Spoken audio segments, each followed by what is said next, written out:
Salut, c'est Trado, content de vous retrouver pour la mise à jour de l'analyse technique du SP500, du Nasdaq et du CAC 40 avec une séance attentiste. On attendait deux choses, d'y voir un petit peu plus clair au niveau de la situation au Moyen-Orient. On n'y voit pas vraiment plus clair et c'est pas Donald Trump avec ses j'y vais pas, je sais même pas ce que j'ai envie de faire qui a éclairé le débat, mais il y avait une deuxième source d'information qui était attendue de très près, c'est la décision du FOMC, donc la réunion de la Fed quant au taux. Bon, 90% des sondés, les probabilités étaient que ça bouge pas au niveau des taux et ça n'a pas bougé. Ce qui était surveillé de près, c'était le discours de de Jérôme Powell. On le sait, les marchés veulent une baisse des taux d'intérêt. Ils espéraient que Powell annonce qu'on était sur le point de baisser les taux d'intérêt. Pourquoi? Eh bien, tout simplement parce que les chiffres de l'emploi ne sont pas si bons que ça et que l'inflation semble plutôt sous contrôle. On espérait sans vraiment trop y croire et on a eu raison de pas trop y croire parce que voilà, Powell a dit que les prévisions de croissance, il les révisait à la baisse, les prévisions d'inflation, il les révisait à la hausse et que de toute manière, tant qu'il y avait autant d'incertitudes, il n'allait pas les baisser immédiatement. Ok, donc les marchés n'ont pas mal réagi, comme vous pouvez le voir, 0,03%, parce qu'on s'y attendait, mais il n'y a pas eu de bonne surprise. Bref, une séance pour rien et l'attentisme est à son maximum. On m'a demandé pourquoi j'utilisais pas le VIX. Alors je vous montre ce que c'est que le VIX. Je l'utilise pas pour une raison assez claire, c'est que ça donne pas suffisamment d'informations, mais c'est un tort parce que ça donne quand même une information globale. Le VIX, c'est un outil qui permet on appelle ça l'indice de la peur, ok? Et lorsque ça monte, on voit qu'il y a de l'instabilité, de la panique, du chaos qui monte, et généralement c'est associé à une possibilité de baisse. Et quand ça se réduit, c'est que le niveau de stress se réduit. C'est basé sur les options. Bon, l'idée c'est que vous voyez la séance de mercredi, celle qui vient de s'achever, a été marquée par une réduction du VIX de 6%. Autrement dit, un peu moins de stress. Ce qui permet d'ailleurs de regarder, de comparer avec l'or, qui lui aussi a baissé, donc moins de stress, mais qui ne permet pas d'être confirmé par le pétrole, qui lui continue de monter. Ok, signe que la crise du moment est vraiment plus orientée vers ce qui se passe au niveau du Moyen-Orient plutôt qu'au niveau de l'économie globale. C'est comme ça qu'on peut articuler tout ça. Bon. Aujourd'hui, j'aimerais vous parler d'un outil qui devrait vraiment vous intéresser. C'est en retour un petit peu à la pédagogie, c'est la fourchette d'Andrews. En gros, l'idée, c'est que lorsque vous avez... comment je vais faire ça? Voilà. Ça peut vous intéresser. Lorsque vous avez une succession de points hauts, de points bas, et que vous prenez un plus haut, un plus bas et un plus haut consécutif, vous pouvez tracer une fourchette d'Andrews. La fourchette d'Andrews, vous allez le trouver ici, ça ressemble à une fourche.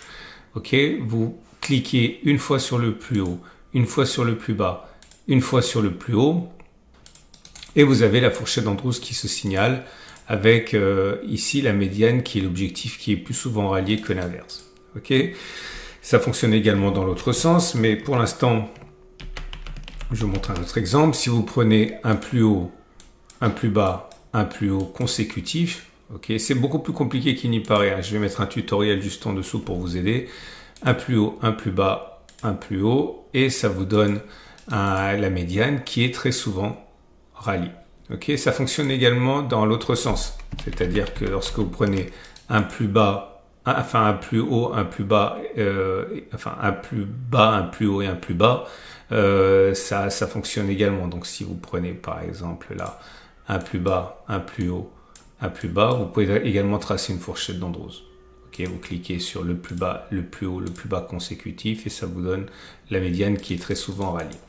Alors, je vais vous montrer quelques exemples. Ok, je vous en parle parce qu'il y a moyen justement d'en tracer une. L'idée, c'est que si vous utilisez la fourchette d'Andrews ici et vous cliquez sur le plus haut, le plus bas, le plus haut, eh bien, comme vous pouvez le voir, la médiane ici considère que l'on puisse aller chercher ceci. Il faut savoir encore une fois que ça fonctionne pas à tous les coups, mais que ça fonctionne plus souvent que ça n'échoue. Je vais vous donner quelques astuces un petit peu plus tard. Ça voudrait dire aller chercher un contact avec ça. Et je vous montre tout de suite quelques exemples. Voilà.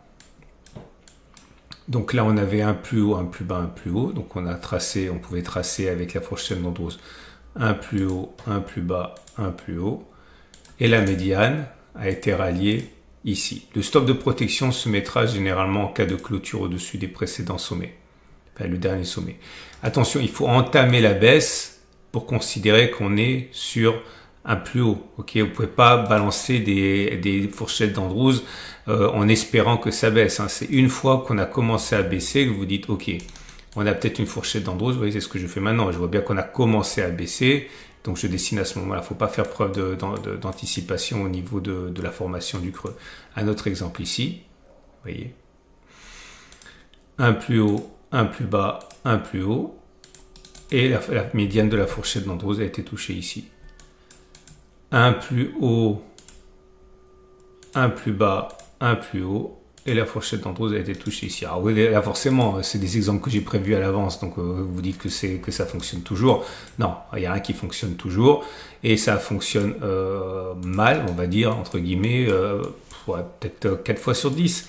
Ok, mais ce qui est intéressant surtout, c'est que quand ça fonctionne mal, ça vous donne quand même un objectif un dernier exemple là, vous voyez, un plus haut, un plus bas, un plus haut, et la médiane de la fourchette d'Andrews. Ah non, justement, ça c'est un cas qui n'a pas fonctionné, c'est pour ça que je l'ai signalé, j'y reviendrai plus tard. Et quand ça fonctionne pas, comme ici, eh bien l'avantage c'est que vous avez quand même moyen d'en tirer parti, un plus haut, un plus bas, un plus haut, parce que lorsqu'il y a un refus de médiane, comme ça, eh bien, très généralement, on va chercher un contact avec la demi-droite qui relie le pivot 1 et le pivot 3. Autrement dit, pivot 1, pivot 3, et on est allé chercher cet objectif. Je vous montre un autre exemple. Là, ok, vous aviez un plus haut, un plus bas, un plus haut, refus de médiane, on ne l'a pas touché, on est sorti de la médiane sans avoir touché la médiane, on est sorti de la fourchette sans avoir touché la médiane, c'est ce qu'on appelle donc un refus de médiane, et dans la foulée, demi-droite 1, 3, on va aller chercher l'objectif ici. Ok. Alors attention, c'est des exemples que j'ai trouvés, que j'ai sélectionnés exprès, c'est pour ça que ça a l'air de fonctionner super bien, ça fonctionne jamais aussi bien que ça. Mais il y a des astuces pour que ça fonctionne mieux. Et je le répète, hein, c'est beaucoup plus compliqué que ça. Je vous mets un webinaire, pas un webinaire, un tuto juste en dessous. Là, j'ai pas le temps de tout vous expliquer, sinon ça va faire une vidéo trop longue. Et une des façons de tirer parti de cela, c'est de bien comprendre que le ratio gain-risque, il peut être vraiment très intéressant parce que même quand ça fonctionne pas, je prends le cas actuel, vous voyez, si on considère qu'on va aller chercher la médiane, je fais ça à la hache, hein. Imaginons que vous entriez maintenant, vous visez la médiane. Bon, le problème c'est que la médiane elle est fuyante, donc c'est pas facile d'avoir un bon ratio gain-risque quand c'est pas fixe mais fuyant. On va dire que ça touchera ici. C'est une anticipation. Si vous mettez un stop de protection en cas de clôture au-dessus, voilà, vous avez par exemple là un ratio gain-risque de 1,2. Ok, ça peut être intéressant. Et puis si jamais on voit que l'on sort, parce que si vous avez un biais baissier, vous pouvez faire ce que je viens de dire. Si vous avez un biais haussier, vous pouvez vous dire non, moi je parie qu'il va y avoir un refus de médiane, on va pas me la faire à l'envers. Vous attendez qu'il y ait un refus de médiane et à ce moment-là, vous dites bon, ok, on a exactement fait ce que je voulais. Je vais parier donc sur le fait qu'on va rallier la demi-droite à 3, comme ça. Et vous rentrez par exemple ici, vous dites ok, je vise ici, je me fais invalider si on réintègre significativement et pour avoir un bon ratio gain-risque également. Mais bon, des fois, vous pouvez prendre les portes de saloon. Hein. Faut pas imaginer que ça fonctionne toujours très bien. Je sais, je me répète et je sais que j'ai pas un discours qui est très vendeur, mais je préfère que vous imaginiez pas des choses qui sont pas vraies. Voilà, ici, c'est ce que j'ai effacé par la suite. Là, par exemple, c'était porte de saloon. Un plus haut, un plus bas, un plus haut. Là, imaginons que vous décidiez de viser le ralliement de la fourchette, la médiane de la fourchette d'Andrews. Imaginons que vous décidiez de rentrer ici, vous visiez ça, stop de protection au-dessus. Et vous voyez, on a loupé l'entrée, on est ressorti, et puis finalement on est re-rentré et on est allé chercher la médiane ici. Mais bon, si vous aviez des stops de protection trop serrés, vous faisiez déclencher. Il n'y a pas de recette miracle, hein. Ok. Bon, c'est surtout pas encore une fois un outil infaillible, mais ça peut vraiment vous aider. Moi, je l'utilise plus parce que enfin, je fais simple, mais c'est quelque chose qui m'a accompagné très longtemps dans mon trading à mes débuts. C'est pas mal. Mais attention, dernière petite astuce, ce que je vous encourage à faire, ok, c'est de l'utiliser spécifiquement lorsque vous êtes au contact d'un support ou d'une résistance majeure. C'est-à-dire que lorsque vous avez un support, je caricature, et une résistance, et que vous voyez que les cours arrivent sur une résistance majeure comme ça, eh bien en fait c'est à ce moment-là que vous avez beaucoup plus de chance. Et attendez, j'ai déjà dit, hein, il faut attendre que ça consolide. N'envisagez pas que, imaginons qu'on soit au début d'une consolidation comme ça, vous pourriez avoir intérêt à faire un plus haut, un plus bas, un plus haut, avec un stop de protection au-dessus, ok, protégé par une grosse résistance.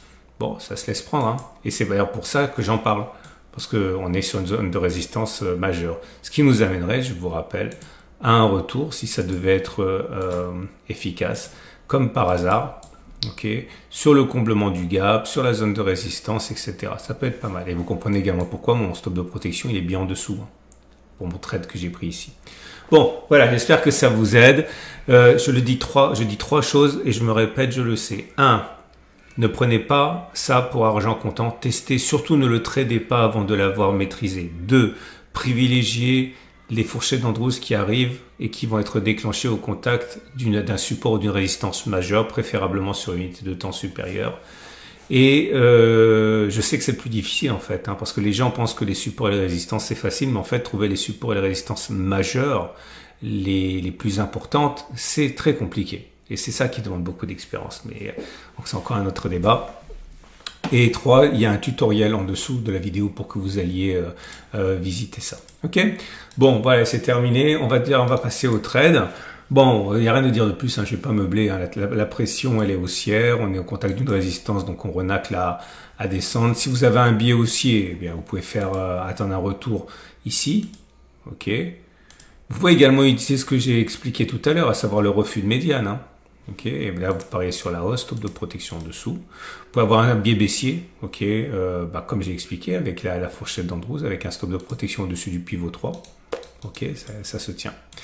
Et si vous voulez plutôt travailler sur le Nasdaq, en fait c'est la même chose, j'ai envie de dire. Vous avez exactement la même configuration et exactement la même résistance ici, avec exactement la même fourchette d'Andrews. Ok, un plus haut, un plus bas. Plus haut. Attention, j'insiste une 4e fois, c'est plus compliqué que ça, il faut regarder le tutoriel, hein, parce que sinon vous allez tracer des trucs n'importe comment. Il y a des règles à surveiller. Donc vous visez la médiane, ok, et stop de protection au-dessus, ou en sortie ou au-dessus du précédent sommet. Si vous avez un biais qui est haussier, vous pouvez attendre que l'on revienne ici, vous achetez stop de protection en dessous. Voilà. Et pour le CAC 40, j'ai envie de dire, vous êtes également dans une situation qui est assez flatteuse là pour cet exercice parce que vous êtes sur une zone de support justement. Ok. Et si on s'amuse à regarder les dernières fourchettes d'Andrews que l'on aurait eues, ça fonctionne pas à tous les coups, hein, et c'est assez difficile parfois à tracer. Alors il y avait cette géante ici, un plus haut, un plus bas, un plus haut, un plus bas. La médiane a été touchée ici. Ok. Normalement, quand on est dans une fourchette d'Andrews, on n'a pas le droit d'en tracer une autre sur la même unité de temps, mais je ne veux pas en dire trop maintenant, regardez le webinaire, enfin le tuto. Là, qu'est-ce qu'on a? On a ici, regardez, une petite fourchette d'Andrews, un plus bas, un plus haut, un plus bas. Non, ça sert à rien parce que la médiane a déjà été touchée. Là, je crois qu'on va pas pouvoir en tracer une en fait. En même temps, je pense qu'on va pas pouvoir la tracer. Non, je n'ai pas de fourchette d'Andrews à vous proposer ici. Mais bon, ici, vous pouvez tout simplement acheter, stop de protection en dessous, pareil sur un plus haut, etc. Et par contre, si vous voulez spéculer à la baisse, moi j'attendrai. Hein. J'attendrai que l'on casse, éventuellement un pullback. Là, vous spéculez à la baisse avec un stop de protection dessus. Ok, voilà.